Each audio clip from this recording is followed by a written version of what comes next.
Ngiyanibingelela bazalwane egameni kaJesu kuphi nakuphi lapho ukhona khona futhi ukuthi ulalele nayo i-Rhapsody yamaqiniso lokulivi laNkulunkulu lolifulelwa ngumfundisi Chris Hakiloma DSC DD lomuhla kumfundisi usifundisa ngesihloko lesithi kuthethelelwa kulo mgodla. Amen. Kanzi-ke uvula umlayeto wakhe ngemisebenzi yabapostoli 5 verse 30 kuya 31 lapho khona livi laNkulunkulu lithi uNkulunkulu wabokhokho bethu wamvusa lo Jesu ekufeni, lona linembulala nambethela esiphambanweni. Loyo Nkulunkulu lamphakamisa ngesandla sakhe sekudla kuba ngumholi nemsenzisi ukuze anike Israyeli ukuphemvuka nekuthethelelwa kwetona. Amen.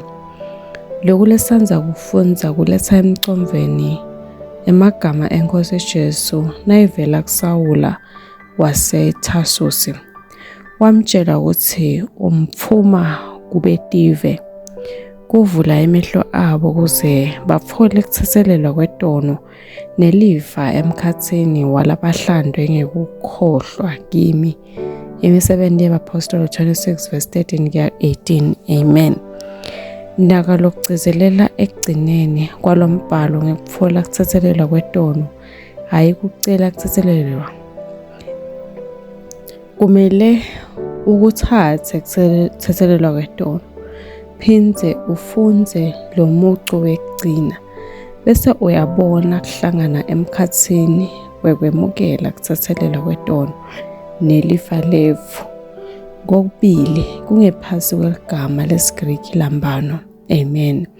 Ngendlela lefanako loyemukela ngayo lifa, ngulendlela loyemukela ngayo ukuthethelelwa, njengoba kude sizafo sekucela lifa lakho njalo ngoba iBhayibheli lithi kuye Kristu Jesu semukele lifa kubaseFesu 1 verse 11.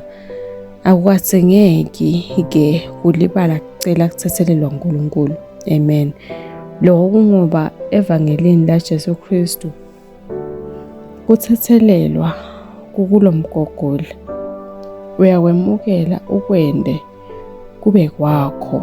Amen. Funza ku 1 John 1 verse 9 bese uyanaka ukuthi akusho ukuthi cela kuthethelelwa kunaloko kuthiwa vuma tono takho leni ngoba sevele kwentiwe kwaba khona kuthethelelwa kwakho. Lekafuna ukwenda uNkulunkulu ukuthi uthathe kuthethelelwa kwemukela.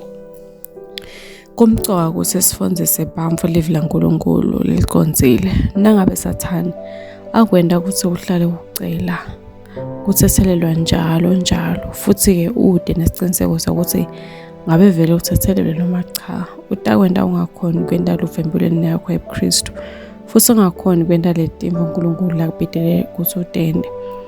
Kukholwa kwakho kutawuba buthakathaka. Baba uyakwati lokhu, kungaleso sizathu akwende kuthethelelwa kwabakhona. Nangabe wenda lokhu ngesiko empilweni yakho futhi ucabanga ukuthi wende njani, manje kucela newedanga kumela kwade ukuthi uNkulunkulu ukuthethelele noma cha, yemukela lambano kuthethelelwa. Uthathe uthi babe ngiyavuma ukuthi lokhu lengikwendile akusiko futhi ngemukela kuthethelelwa egameni kaJesu. Amen. Lokhu kubeka lo msebenzi edi kwakho, hayi kuNkulunkulu. Akusesiwo umbudo ukuthi ngabe vele uNkulunkulu ukuthethelele yini. Kunaloko ukuthi ngabe ukwemukele yini lokho lokwendele kona kwatholakala kuthethelelwa kuyingceke yalomgogodla welivangeli. Haleluya. Amen. Kucubeka-ke nesifundo sanamuhla ungafunza kubaseFesu 1 verse 7, kubaseKolose 1 verse 14, nabaseRoma 3 verse 24 kuya 25 na 1 John 1 verse 9. Amen. Kulesikhathanyana sizosana-ke umthandazo udawusho emva kwami uthi Baba luthandzekako, ngiyaphokoda kulo lifa lengilithole kuKristu. Ngadi ukuthi kuthethelelwa kuyingcenye yalomgodla welivangeli. Ngihamba kulo kukhululeka nekuncoba longendele kona. Nginiketwe emandla ekuphila impilo levumisa wena. ngiphila impilo yebuKristu lephumelelako. Ngadi ukuthi ngilungisiswe ngekukholwa nyalo. Ngihamba ngekulunga futhi ngikhiqida tithelo tekulunga egameni likaJesu. Amen. Siyakumema-ke ukuthi wende Jesu abe yinkosi yekuphila kwakho. Ngekuthi-ke uthandaze nangu umthandazo emva kwami. Shano-ke uthi, Nkosi Nkulunkulu, ngiyakholwa ngenhliziyo yami yonke kuJesu Kristu, indodana yaNkulunkulu lophilayo. Ngiyakholwa ukuthi wangifela futhi uNkulunkulu wamvusa ekufeni. Ngiyakholwa ukuthi uyaphila lamuhla. Ngiyavuma ngemlomo wami ukuthi Jesu Kristu uyinkosi yekuphila kwami kusukela lomuhla. Ngaye nangeligama lakhe nginekuphila lokuphakatha, sengidelwe kabusha. Ngiyabonga Nkosi ngekusinzisa umphefumulo wami. Nyalo sengumfana waNkulunkulu. Haleluya.